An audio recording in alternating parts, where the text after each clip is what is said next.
where do you see kind of search engine marketing and SEO with the advent of AI? I know everyone's wondering kind of what you see, what your thoughts are in that area.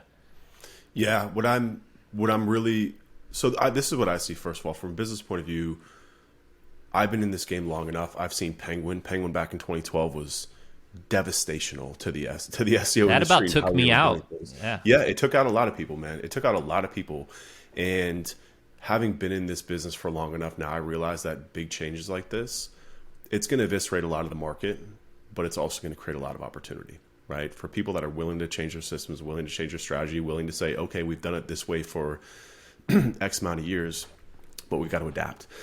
So that's kind of the mindset that I'm approaching this with. And the initial strategy that we're taking is kind of, we're calling like flipping the funnel upside down. So the past couple of years, content has become like a big part of SEO.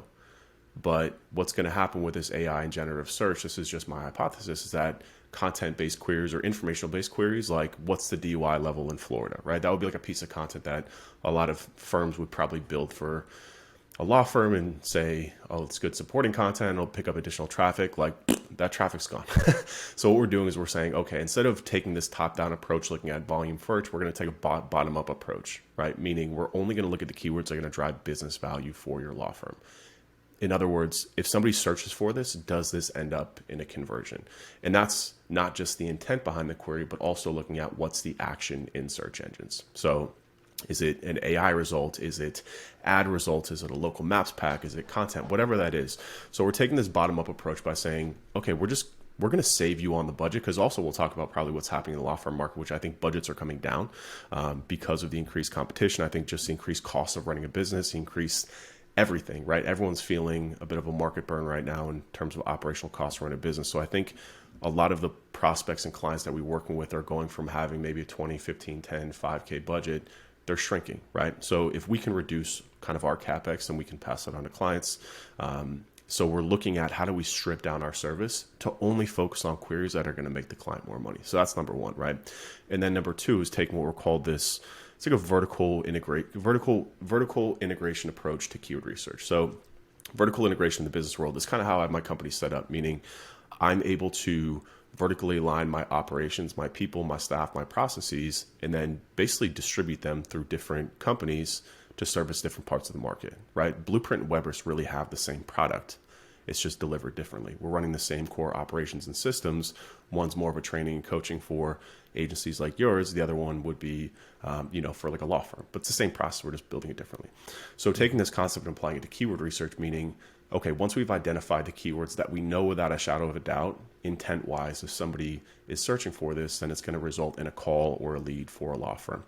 We're then going that and taking that to search engines and saying, okay, if somebody's looking for, I don't know, law firm, immigration attorney near me, what's happening in search engines? And we're literally just plugging that in manually and saying, okay, like LSA is the top result here, right? So that is probably what we want to assign to get visibility for this keyword. So we're basically going down this keyword list, and instead of just like jamming down one approach or jamming content and just doing everything, we're just being a lot more strategic and looking for kind of like the best entry point, especially for smaller firms. Like how can we get them to 10 to 15 phone calls a month that are going to be quality at a reasonable cost, and then expand from there, right? So if we start with LSAs or we start with local SEO, then we can go to local ads, then we can go to paid search ads, and we can kind of expand that way, right? Then we can look into go into new markets, things like that. But we're really trying to strip it down because we think there's been a lot of fluff and a lot of waste in the industry over the past 5 years. And that's what happens when times are good, when there's money going around. We inflate our services, we sell more stuff, but at the end of the day, marketing is about making people more money, period. And somewhere along the line, the SEO industry got fat, it got bloated, which is fine. It's a great sign for this business in this industry. But I just think as a business, an agency, if you want to make it through this AI wave, like you got to make people money. It's that simple, right? And I think if you're a law firm on the other end listening to this too, like you need to be evaluating an agency based on that, right? Based on data, based on numbers, really looking at what's happening in search and not just throwing money at a campaign and hoping that it sticks. Man, I couldn't agree more. It's kind of like when the tide goes out, you get to see whose pants are down, so to speak. That whole saying. The one thing I've noticed, and from the SGE kind of the beta stuff that I've seen is, I will say, like the your money, your life, the legal, the financial space don't trigger the AI as much as other industries. Having said that, we already had a lot of zero-click scenarios with rich snippets anyways. Yep. So I think it's just pushing more emphasis to the transactional queries anyway. And I think that bottom-up approach, while different, you're not going to have maybe as much total top-line traffic, but it's going to be more likely to convert. So I totally agree with that approach. Yeah, and I think too, I was when I first, I mean, this whole year, 2023 has been like the year of AI, right? I'll never forget sitting out in the wintertime in my backyard by my pool with my wife, and on Twitter when ChatGPT came out, and I like sat there and looked at it and I was like, babe, this could change our lives either for the best or for the worst. Like this is like the start of the next wave of business for us, right? And looking at these things. But after SGE came out and I saw the demo and saw it, I was like, this really just looks like a new UI, to your point. Like to me, it looks like Google had to upgrade their product. They had to catch on to the AI trend, but there's not that much. Like they've been using AI in their search results for years, right? So they're not changing how the algorithm is finding stuff. It's just changing the actual UI in terms of how people interact with the results.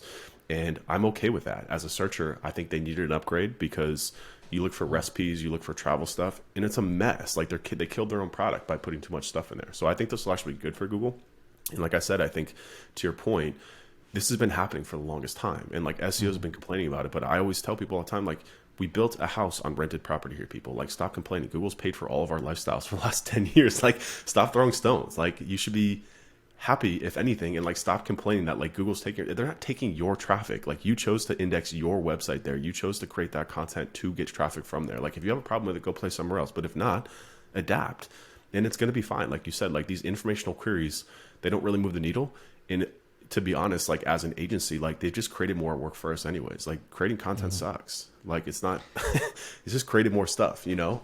So if we can strip it down and focus on really the local aspects of it, and I think a lot of paid search is really where we're going to win. Because if you go now and you Google, like, again, immigration attorney in Miami, you have to go all the way down to the bottom of the SERPs to get to like the true SEO listings. Like those results haven't been impactful for years, right? It's ads and it's local. It's a maps pack that drives like what we see is like 60 to 7% of phone calls for our clients, you know? So I couldn't agree more. We have some clients that dominate, a few that dominate organic #1 position, and if they pop out of, if they don't show up in the maps, their calls dramatically decrease.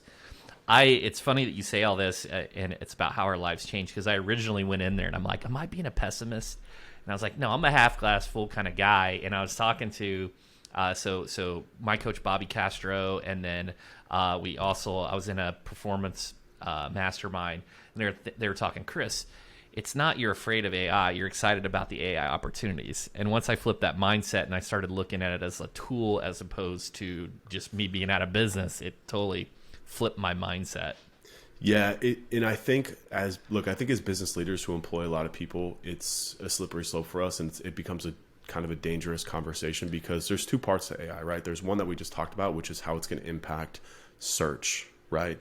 And how people interact with search, and then the market share that we as marketers can actually take advantage of, right? Then the other thing that we're talking about, though, is task automation, which is where as a business leader, you know, admittedly, I'm excited about it because there's a lot of things like that's going to help to speed up. And, you know, like me and my partner at Weber's agency sat down in like February, and I was like, dude, we might not have to hire anyone anymore. Like we might be okay with the team that we have now forever, which is amazing as a business leader. But then if I put myself in the shoes of staff and employees, well, I'm kind of hesitant to talk about it, because like I feel like we have to be a little bit careful, because, you know, we are only as good as the team that we have, and the people that we have at our agencies have allowed us to put ourselves on this pedestal and have this conversation. So it's a very difficult kind of thing. I mean, as a business leader, pure entrepreneur, like it's amazing, because it's going to like automate a lot of stuff that like we haven't really liked doing, and we've had to build processes around and outsource and whatever. But it's also a dangerous conversation too, because it is. It's such a dangerous. Back in the day, there was, to get leverage, labor-based leverage. It's the up and out method, right? And revenue was coupled with the amount of bodies you had. Yeah. But now it's decoupled. Yeah. It's one person is like this enhanced through all this technology and can do so much more. I use kind of what goes through my head every time is farming. It's the people row cropping by hand and how many people you had to have in the field versus boom, the combine comes in. It changes the game.